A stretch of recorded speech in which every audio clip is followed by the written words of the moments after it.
అయితే బైబిల్ సెలవిస్తుంది, వినయము గల వానిని ఆయన రక్షించును.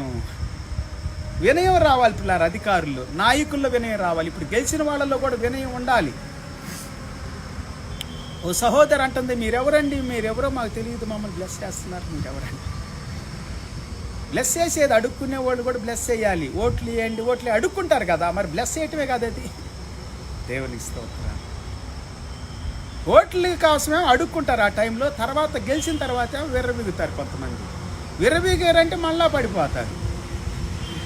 అదే చెబుతా ఉంది సామెతల గ్రంథం 29-23, ప్రోవర్బ్స్ చాప్టర్ 29 verse 23. ఎవని గర్వము వానిని తగ్గించును, ఎవని గర్వము వానిని తగ్గించును. సామెతల గ్రంథం 29-23 స్పష్టంగా చెబుతా ఉంది, ఎవని గర్వము వానిని తగ్గించును. వినయ మనస్కుడు ఘనతనందును. వినయంగా ఉండండి, తగ్గించుకొని ఉండండి క్రైస్తవులారా.